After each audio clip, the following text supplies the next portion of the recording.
चलो good evening, नमस्कार बच्चों। आप सभी का स्वागत है जय जीवा एकेडमी चैनल में।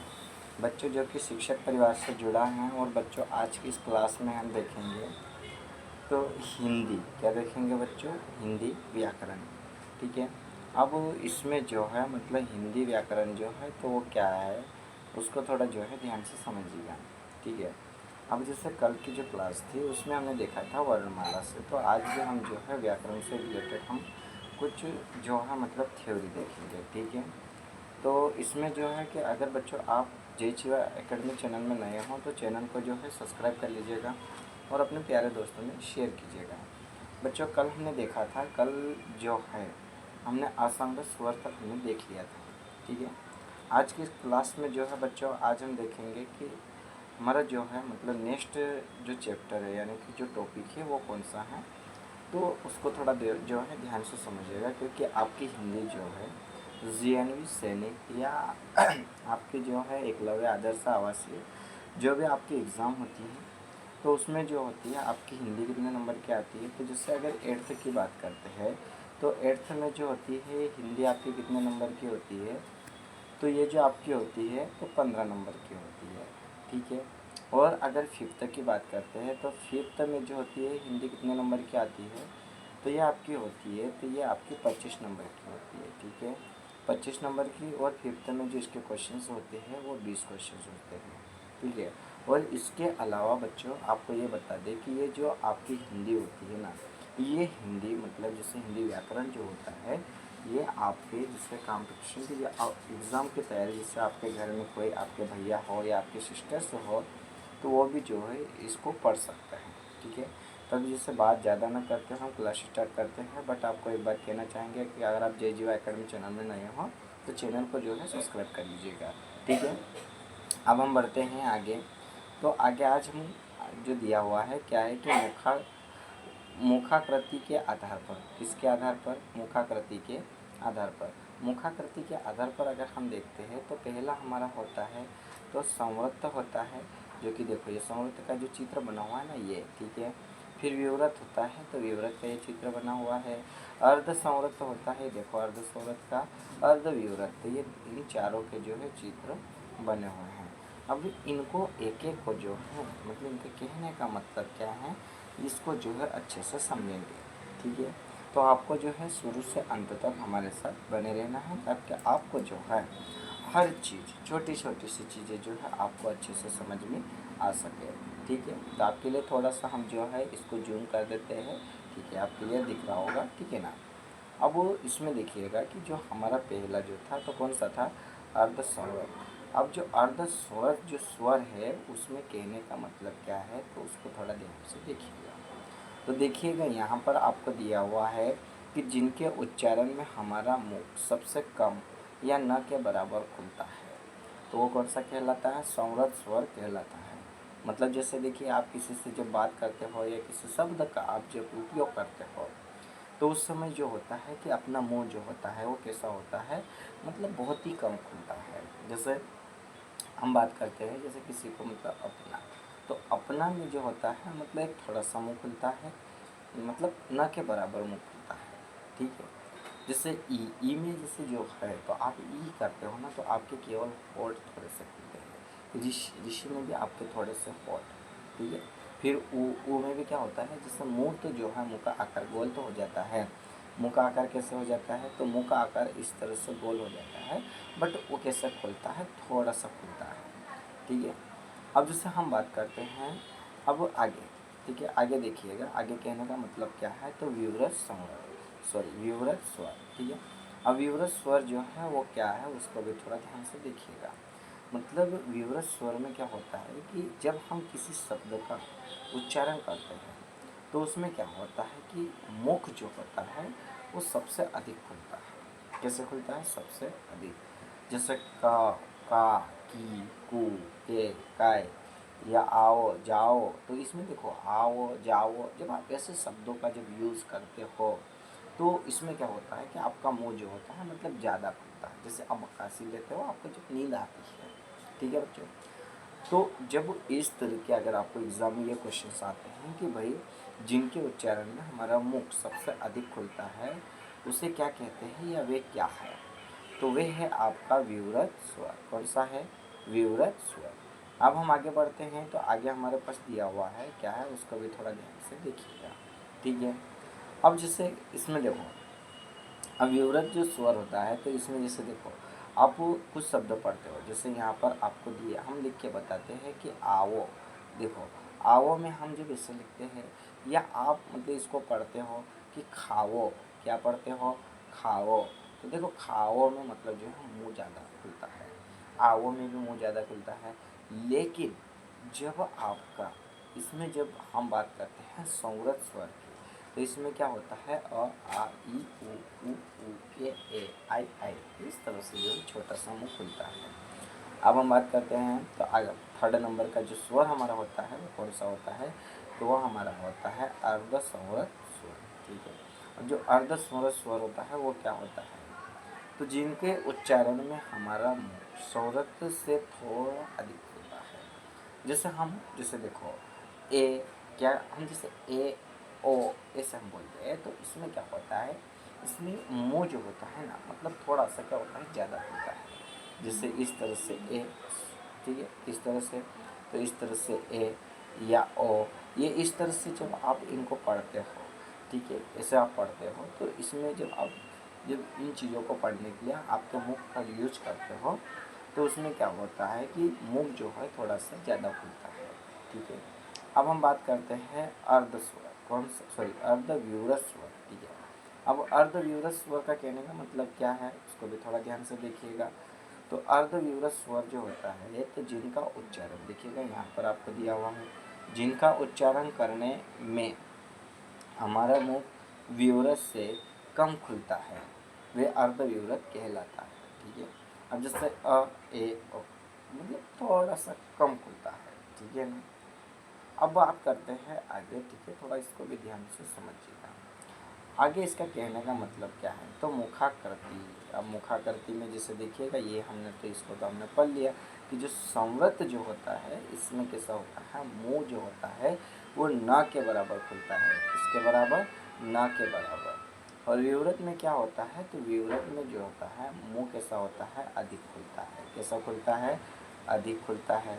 ठीक है, अब हम बात करते हैं और अर्ध संवृत, तो इससे जो है थोड़ा सा ज़्यादा खुलता है। इससे खुलता है थोड़ा सा ज़्यादा। और इसमें जब हम बात करते हैं, तो ये जो अर्ध विवृत जो होता है, तो इसमें क्या होता है, मतलब इससे जो है थोड़ा सा कम खुलता है। ठीक है ना, कैसा खुलता है? कम।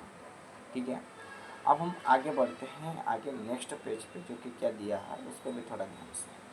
अब देखो, अब इसमें कहने का मतलब क्या है, तो यहाँ पर आपको दिया हुआ है, क्या दिया है उसको, तो अ का सही वर्ण। किसका? अ का सही वर्ण। अ का सही वर्ण मतलब ह्रस्व, है ना, ह्रस्व निर्णु मध्य अर्ध विवृत। फिर बी में क्या होता है? ह्रस्व निर्णु मध्य विवृत, दीर्घ निर्णु अग्र संवृत, दीर्घ अणु। ठीक है, अग्र संवृत, ये आपको दिया हुआ है। अब इसको जो है मतलब इसमें से जो एग्ज़ाम में ऐसे क्वेश्चंस नहीं आते हैं, क्वेश्चंस जो होते हैं वो किस तरह के आते हैं वो हम आपको बताते हैं। ठीक है, अब देखिएगा क्वेश्चन जो होता है वो कैसे होता है उसको थोड़ा ध्यान से देखिएगा। ठीक है, अब जैसे यहाँ देखिएगा, अब हम बात करते हैं व्यंजन। किसकी बात करेंगे, तो देखिएगा बच्चों, यहाँ पर आपका है व्यंजन, ये दिया हुआ है। व्यंजन क्या है, व्यंजन का यूज़ कैसे होता है, ये चीज़ें पहले हमको पता होना चाहिए। तो देखिएगा थोड़ा ध्यान से कि वे परतंत्र ध्वनि जिनके उच्चारण में कोई बाधा, रुकावट या संघर्ष होता है। भाई जैसे आप किसी वर्ड्स का यूज़ करते हो, किसी शब्द का यूज़ करते हो, तो उसमें क्या होता है कि किसी भी प्रकार से आपको संघर्ष करना पड़ता है, आपको मेहनत करना पड़ता है, या आप उसमें कभी कभी अटक जाते हो, उसमें किसी प्रकार से जो है बाधा उत्पन्न हो जाती है। तो जब वो ऐसी चीज़ें होती है, तो उसमें जो है, तो उसे हम क्या कहते हैं, तो उसे हम कहते हैं व्यंजन वर्ण कहते हैं। अब मान लीजिएगा कि आपको एग्ज़ाम में ये पूछ ले कि परतंत्र ध्वनियाँ है, तो वो क्या है, या परतंत्र ध्वनियाँ होती है तो किस में होती है, तो आपकी होती है, किसमें होती है, व्यंजन में होती है। या अगर आपको ये मान लीजिएगा कि किसी शब्द के उच्चारण में कोई बाधा या रुकावट या संघर्ष होता है, उसे क्या कहते हैं, तो उसे क्या कहते हैं, व्यंजन वर्ण कहते हैं। ठीक है, इस तरह से इसके क्वेश्चन बनते हैं। अब इसमें जो है काफ़ी बच्चे कंफ्यूज हो जाते हैं, यहाँ तक कि बच्चे तो बच्चे मतलब जो बड़े होते हैं, व्यापम की तैयारी करने वाले होते हैं, ये भी कंफ्यूज हो जाते हैं कि यार इसमें किस तरह से करना चाहिए, इसको कैसे सोल्व करना चाहिए, क्योंकि ये हमने कभी भी जो है आज तक पढ़ा नहीं है। ठीक है, हालांकि पढ़े होते हैं, बट इसमें उसके बावजूद भी जो क्या होता है, वो चीज़ें जो है दिमाग से निकल जाती हैं। ठीक है, तो इसलिए जो है इन चीज़ों को अच्छे से ये ट्रिक वाइज जो है आपको समझने के लिए हम क्लास लेकर आए हैं। ठीक है, अब आगे बढ़ते हैं, आगे इसका कहने का मतलब क्या है। तो हमने आपसे कहा था कि व्यंजन जो होते हैं, तो व्यंजन कितने होते हैं, तो व्यंजन आपके होते हैं 33। कितने होते हैं, 33। अब व्यंजन में अगर वर्णों की संख्या पूछ ले तो कितने होते हैं, 33 होते हैं। ठीक है, अब व्यंजन के वर्णों को 3 श्रेणियों में विभाजित किया गया। जो वर्णन के जो व्यंजन होते हैं, तो उसको कितनी श्रेणी में विभाजित किया गया, 3 श्रेणी। अब जो 3 श्रेणी हैं वो कौन कौन सी हैं, तो वो भी थोड़ा ध्यान से समझिएगा। ठीक है, तो पहला आपका होता है स्पर्श व्यंजन। कौन सा होता है, स्पर्श व्यंजन होता है। दूसरा आपका कौन सा होता है, अंतस्थ व्यंजन होता है। और तीसरा आपका कौन सा होता है, संयुक्त व्यंजन। अब इसमें अगर बात करते हैं तो क्या बात करेंगे, तो आपका जो है मतलब स्पर्श व्यंजन जो होता है, कौन सा, स्पर्श व्यंजन जो होता है, तो स्पर्श व्यंजन कितने होते हैं, तो स्पर्श व्यंजन आपके होते हैं 25। ठीक है, संयुक्त व्यंजन कितने होते हैं, तो संयुक्त व्यंजन जो आपके होते हैं, संयुक्त व्यंजन जो होते हैं वो 4 होते हैं। ठीक है, फिर उसके बाद आपका जो होता है ऊष्म व्यंजन। कौन सा, ऊष्म व्यंजन जो होता है, ऊष्म व्यंजन भी कितना होते हैं, 4। तो कुल मिला के ये जो कितने होते हैं, तो ये इसके व्यंजन जो होते हैं वर्ण कितने होते हैं, 33 होते हैं। अब हम पहले समझते हैं स्पर्श व्यंजन। अब स्पर्श व्यंजन क्या है उसको थोड़ा ध्यान से, तो स्पर्श व्यंजन अगर आपसे पूछ लिया जाता है कि स्पर्श व्यंजन होते हैं, तो 25 होते हैं। स्पर्श व्यंजन के वर्ग अगर पूछते हैं, तो ये स्पर्श व्यंजन जो होता है ये 5 वर्ग में होता है। कितने वर्ग में होता है, 5 वर्ग में होता है। 5 वर्ग कौन कौन से होता है, तो जैसे आपका होता है क वर्ग, च वर्ग, ट वर्ग, त वर्ग, प वर्ग। अब क वर्ग में कौन से वर्ण होते हैं, तो जैसे क हो गया, ख हो गया, ग हो गया, घ हो गया, अंक हो गया। च में क्या होता है, च, छ, ज, झ, ञ। ट में कौन से होते हैं, ट, ठ, ड, ढ, अण। त में क्या होता है, त, थ, द, ध, अण। ठीक है, अब बात करते हैं प वर्ग, पर वर्ग, कौन सा, प वर्ग। तो प में कौन से होते हैं, प, फ, ब, भ, म। ठीक है, तो ये जो होते हैं, अगर आप एग्जाम में ये क्वेश्चन पूछते हैं, स्पर्श व्यंजन होते हैं 25 होते हैं। स्पर्श व्यंजन को कितने वर्ग में विभाजित किया गया है, बांटा गया है, तो 5 वर्गों में। ठीक है ना, इन चीज़ों को आपको याद रखना। या आपको पूछ लिया जाता है कि क वर्ग है, क्या पूछ लिया जाए, क वर्ग, इन वर्णों में क वर्ग है, तो आपको जैसे ऑप्शन पहला दे देगा, ऑप्शन पहला क्या दे देगा, क दे देगा, छ दे देगा बी में, फिर सी में आपको थ दे देगा, डी में आपको ब दे देगा। इसका राइट आंसर कौन सा हो जाएगा, तो ये हो जाएगा क। ठीक है, अब हम बढ़ते हैं आगे। नेक्स्ट जो होता है आपका अंतस्थ व्यंजन। कौन सा होता है, अंतस्थ व्यंजन, जो कि कितने होते हैं, तो ये अंतस्थ व्यंजन जो होता है ये 4 होते हैं। 4 कौन कौन से होते हैं, तो उसको भी थोड़ा ध्यान से देखिएगा। तो देखिएगा 4 जो होते हैं, यर, लव, क्या होते हैं, यर, लव। अब जो ये व्यंजन जो होते हैं ना, य, र, ल, व, ये आपके होते हैं हिंदी के। किसके होते हैं, हिंदी के। और अगर आपको संस्कृत के पूछ लिया जाए कि य व र ल, क्या पूछ ले, य व र ल, तो य व र ल अगर पूछे तो ये आपके होते हैं संस्कृत के। किसके होते हैं, संस्कृत के। संस्कृत के भी कितने होते हैं? 4 होते हैं। हिंदी के भी कितने होते हैं? 4 होते हैं। तो इस तरह से जो है आपके एग्ज़ाम भाई आपको अगर एग्ज़ाम में ये पूछ लेता है कि अंतस्थ व्यंजन कितने होते हैं, तो 4 होते हैं। इनमें अंतस्थ व्यंजन के वर्ण होते हैं। तो अगर आपको ऑप्शन में दे दिया जाए य दे दिया जाए, क दे दिया जाए, फिर आपको दे दिया जाए श दे दिया जाए, या आपको दे दिया जाए ग दे दिया जाए, तो आपका कौन सा होगा? तो आपका होगा ये वाला। तो इसका राइट आंसर कौन सा हो जाएगा?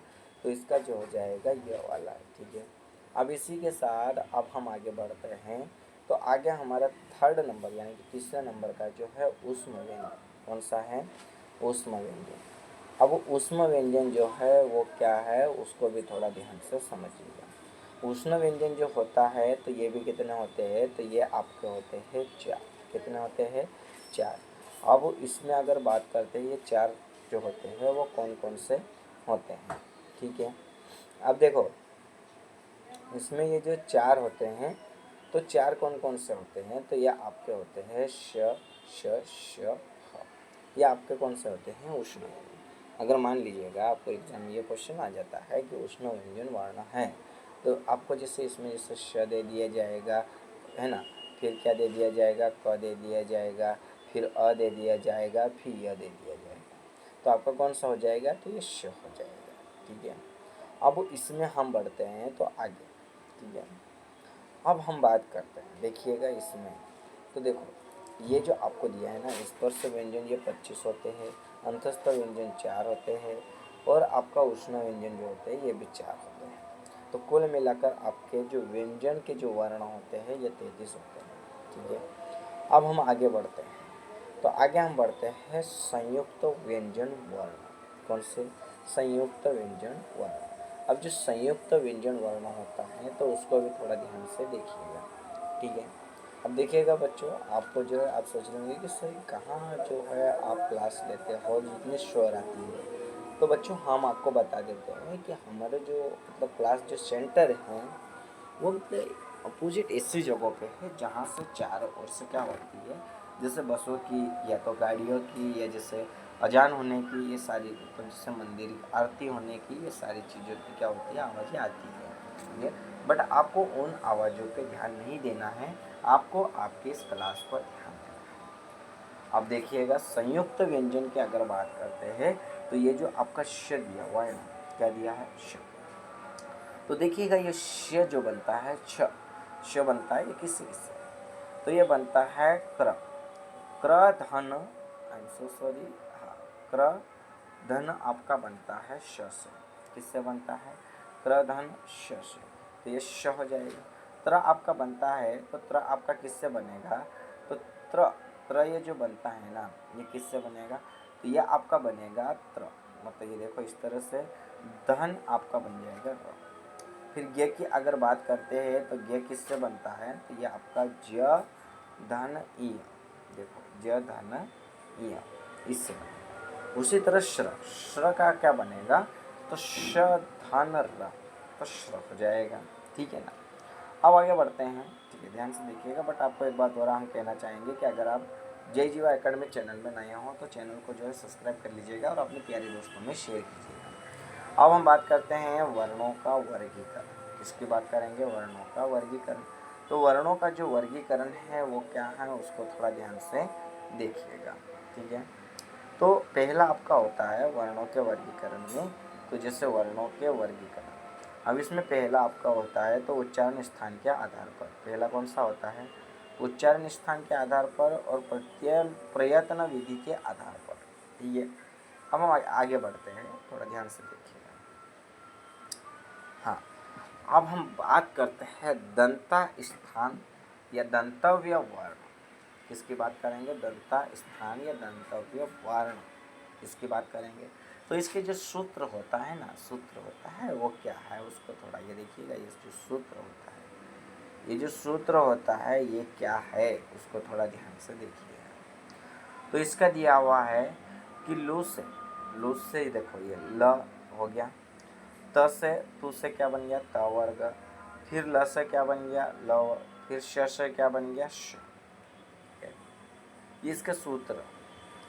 तो इसमें जैसे त, थ, द, थ और न क्या हो जाएगा, त, थ, द, ध, न। ठीक है। अब इसमें देखो ये ल में क्या आएगा, तो देखो त, थ, द, ध, न, ल, श, ये इस तरह से आता है। ठीक है। अब हम बात करते हैं तो अगला हमारा होता है ओष्ठ स्थान, यानी कि ओष्ठव्य वर्ण, उसको क्या बोलते हैं, इसके भी सूत्र यानी कि ट्रिक होती है, जो इसको पढ़ने की जो ट्रिक होती है। तो देखो इसमें अप्पू, ये देखो अप्पू, अप, अपो, देखो यहाँ पर आपको दिया हुआ उपो है ना, तो ओ से क्या होता है, तो जैसे ये देखो ओ से ये आपका हो गया, I am so sorry 1 minute. ठीक है, इसके सूत्र देखो, उ से ये उ हो गया, प से प वर्ग, ये देखो प वर्ग में, तो प वर्ग में क्या होता है आपका, तो प, फ, ब, भ, म, ये होता है कि नहीं होता है। ठीक है। तो इसको जो है ना ये ट्रिक होती है, क्या होती है बच्चों, ट्रिक होती है। अब हम बात करते हैं, तो अब हम किसकी बात करेंगे, नासिका स्थान या नासिक के वर्ण, इसके भी सूत्र होते हैं नासिका स्थान या नासिक के वर्ण के। तो इसके जो सूत्र होते हैं ना वो क्या होते हैं, तो यहाँ पर देखिए पहला जो होता है अनुस्वार नासिक यानी अंग, फिर पश्य शर यानी कि नासिक, जैसे अंग न म, देखो आया कि नहीं आया। अब बात करते हैं अंग, अंग का सही उच्चारण स्थान। तो अब इसमें देखो अगर आपको एग्जाम में ये क्वेश्चन आता है कि अंग का सही उच्चारण स्थान है तो कौन सा है, कंठ है, कौन सा है, कंठ है, तालु है, मुर्दा है, तो आपका कौन सा हो जाएगा, नासिका। भाई अंग, नाक से हवा निकलती है, किससे निकलती है, नाक से। और अगर आपको पूछ लिया जाए कि क का सही उच्चारण स्थान है, क क क, तो क किससे हो रहा है, तो कंठ से हो रहा है, तालु से हो रहा है, मुर्दा से हो रहा है, या नासिका से हो रहा है। तो क आप जब बोलते हो ना तो आपके गले का जो कंठ होता है ना उसका यूज होता है। तो इसका राइट आंसर इसमें हो जाएगा, अगर ये पूछ लेगा कि क का सही उच्चारण स्थान, तो आपका ऑप्शन ए हो जाएगा कंठ। ठीक है। अब आपको बोलता है त, त, तो देखो जब आप त की बात करते हो तो त जो होता है ये तालु, मतलब आपके जो मुंह के अंदर जो तालु होता है उसका यूज होता है त। आपकी जो जबान होती है ना ये ऊपर तालु में चिपकती है, त त त होती है ना। तो इस अगर त का सही उच्चारण स्थान पूछे तो तालु हो जाएगा। ठीक है। अब हम आगे बढ़ते हैं, आगे हमारे पास दिया हुआ है, क्या दिया है देखो, मैंने आपको यहीं पे जो क्वेश्चंस जो है इसी तरह से आपको जो है मतलब यही क्वेश्चन बना देते हैं। एग्जामिनर क्या करता है आपको पता है, क्वेश्चन ऐसे ऐसे बना कर देता है कि जो एग्ज़ाम देने वाला होता है ना उसको उधर ही कंफ्यूज कर देता है कि अरे क्या कर दिया ये। ठीक है। अब इसमें देखो यहाँ पर आपको दिया है, क्या दिया है, आपको दिया है कंठ तालु स्थान, कंठताल्य वर्ण। तो ये कौन सा, जैसे अ आ ई, ठीक है, इन प्लस को जैसे अ ई तो ए बनता है, आ ई तो ए, मतलब ए की मात्रा बनती है। ठीक है। अब इसके सूत्र होते हैं, तो इसका सूत्र क्या है उसको तो देखो सूत्र क्या है, एदे तो मतलब कंठ तालव्य। ठीक है। एदे तो मतलब क्या है, कंठ तालव्य। तो एदे तो मतलब इसका जो सूत्र है ना ट्रिक होती है, याद करने की ट्रिक होती है। तो इसका जैसे आपका बन जाएगा, तो आपका क्या बन जाएगा, तो जैसे ए और ए। ठीक है। अब हम आगे बढ़ते हैं, कंठोष्ठ वर्ण या कंठोष्ठव्य वर्ण। ठीक है ना। तो ये कौन कौन से होते हैं, तो ये जैसे अ आ उ, तो इसमें अ और आ जो मात्राएं लगती है ना आपकी, क्या लगती है, मात्राएं जो लगती है ना, जैसे देखो ये मात्रा लगती है ना, आप जब हिंदी की जब मात्राएं सीखते हो तो उसमें मात्राएं लगती है, एक की मात्रा लगती है, I am so sorry, I am really sorry. ठीक है, आपको बताते हैं। हाँ देखो हिंदी की जब मात्राएं लगती है तो एक जो होती है किसकी लगेगी, ए की लगेगी, एक आई की लगेगी, एक ओ की लगेगी और एक औ की लगेगी, इस तरह से लगती है। तो जब ओ को अगर जोड़ना है तो अ और उ, ओ, आ, उ, आओ, हो गया ना। तो इस तरह से इसमें जो है मात्रा लगती है। अब हम बात करते हैं आगे। तो आधे तो मतलब देखो ये दिया हुआ है ना, ओ और ये आओ, ठीक है। अब हम बात करते हैं आगे। तो आगे क्या है उसको भी थोड़ा ध्यान से देखिएगा। तो आगे आपको दिया हुआ है, क्या दिया हुआ है, दतोष्ठ वर्ण। कौन सा है, दतोष्ठ वर्ण। दतोष्ठ वर्ण क्या है उसको भी थोड़ा ध्यान से समझिएगा। इसके भी जो सूत्र होते हैं, सूत्र क्या होता है तो देखिएगा यहाँ पर आपको जो सूत्र दिया हुआ है, वकारस्य दंतोष्ठ ये दिया है ना आपको, वकारस्य दंतोष्ठ ये। तो इसमें देखो व से व, और इसमें ये जो फ बन गया ये। तो ये जो है आपका अरबी और फारसी भाषा, ठीक है, किससे, अरबी और फारसी। अब हम बात करते हैं प्रयत्न के आधार पर। किसके आधार पर, प्रयत्न के आधार पर। तो प्रयत्न के आधार पर क्या है तो आपको जो है हम बताएंगे, जो कि आपको जो देखिए अब इसमें जो है प्रयत्न के आधार पर हम थोड़ा सा ले लेंगे, थोड़ा बहुत समझ लेंगे, तो इसमें आपको जो है ना मज़ा नहीं आएगा कि अरे यार आपने थोड़ा सा ही बताया सर, पूरा बताते तो, बट थोड़ा सा समझ लो। इसके आधार पर, प्रयत्न के आधार पर। तो प्रयत्न के आधार पर जो आपके दो प्रकार होते हैं। पहला आपका होता है, कौन सा होता है, तो आपका होता है खास वायु यानी प्राणत्व के आधार पर। तो इसमें अल्प प्राण होता है, महाप्राण होता है। फिर दूसरा होता है, दूसरा आपका क्या होता है तो दूसरा कंपन के यानी कि घोष आधार पर, कंपन के आधार पर। तो इसमें घोष, सघोष और अघोष होता है, घोष, सघोष और अघोष। अब इन सब का जो है हम नेक्स्ट क्लास में जो है सारी चीज़ें डिटेल में हम पढ़ेंगे, ठीक है। ऐसी सारी चीज़ें कंप्लीट, मतलब पूरा ए से जेड तक हम पढ़ेंगे। तो बच्चों आपको क्लास कैसी लगी आप कमेंट करके बताइएगा, ठीक है। और बच्चों अगर आप नए हों तो चैनल को सब्सक्राइब कर लीजिएगा। और एक बात और हम आपको कहना चाहेंगे कि जो बच्चा तैयारी जो है मतलब कोचिंग नहीं कर सकता है, वो बच्चा हमारे से जो है मतलब 8516046175 पर व्हाट्सएप मैसेज कर सकता है। क्या क्या आपको लिखना है तो आपका नाम, फिर आपको जो है आप जिस चीज़ की तैयारी कर रहे हो आपकी क्लास, ये आपको जो है कमेंट करना है। और ये आपको मिलेंगे PDF नोट्स, जो कि 199 रुपीज़ में ये आपका जो है नागपंचमी तक आपका ऑफर रहेगा। तो बच्चों अब हम मिलेंगे नेक्स्ट क्लास में, तब तक आप सभी बच्चों को जो है शुभ रात्रि एंड गुड नाइट बच्चों।